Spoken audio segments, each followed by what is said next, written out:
Bismillahirrahmanirrahim. Assalamu alaikum wa rahmatullahi wa barakatuh. And a very good evening to all of you wonderful people. Myself, Moiz Ahmed, and I am a law student in the Central Law College, Salem. And I am a resident in Melusharam. I have been asked to speak about our constitution, our rights and responsibilities. My dear friends, being a law student, I feel very proud to speak about the constitution. As you all know, constitution is the fundamental document for each and every citizens residing in our country, that is India. My dear friends, Constitution is a document which was written in the year 1949. That is, which was completed in the year 1949, which was started in the year 1946. We need to, before we entering into the topic Constitution, we need to know what is Constitution, why it has been written, in which year the sources has been taken into account. In the year 1935, a person belonging to our country has talked about, he coined the word constitution.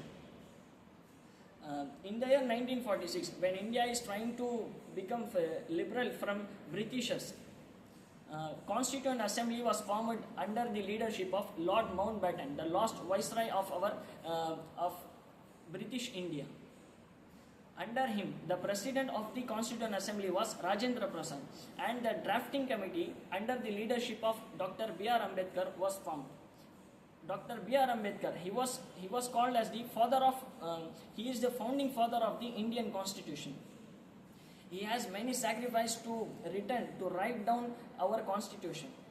And we come to the 1947, that is we got independence from Britishers in the year 1947 on August 15.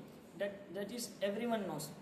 In the year 1949, on 26 November, the Constitution was fully framed and made.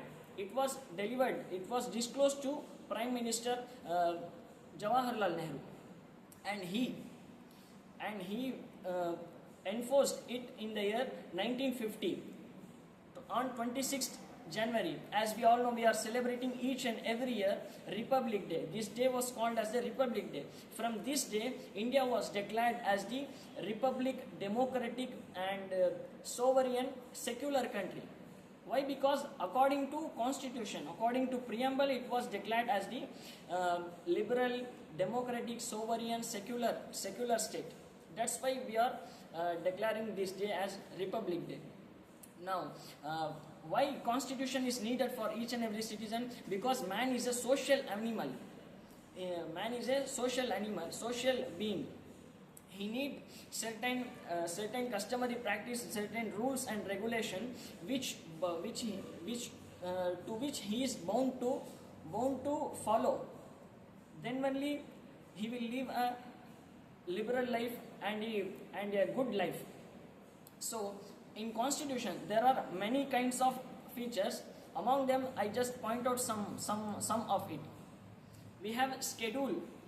There are 12 schedules in our Constitution, and there are 448 articles in our Constitution, and 16 parts are there. Among them, the third part is the fundamental rights.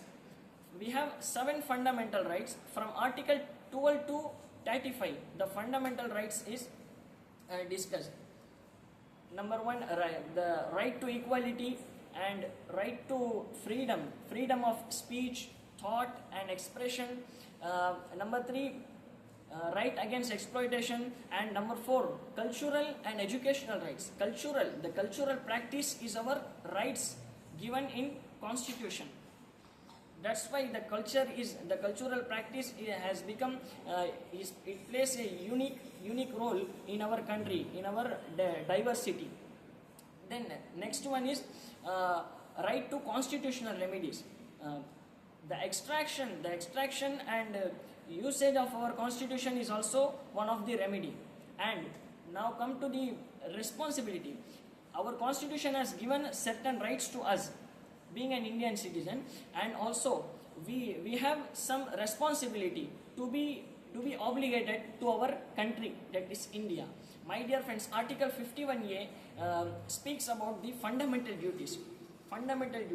That is, we have bound to do certain acts um, then we can say the uphold of the preservation of brotherhood, and to integrate with each and every person, and to avoid the external aggression, internal aggression. These are all the fundamental duties. I wrap up my speech with an inspirational quote. My dear friends, where their constitution is not a book for politicians or lawyers, it's a vehicle of life, and it's a age spirit of age. Thank you for listening me.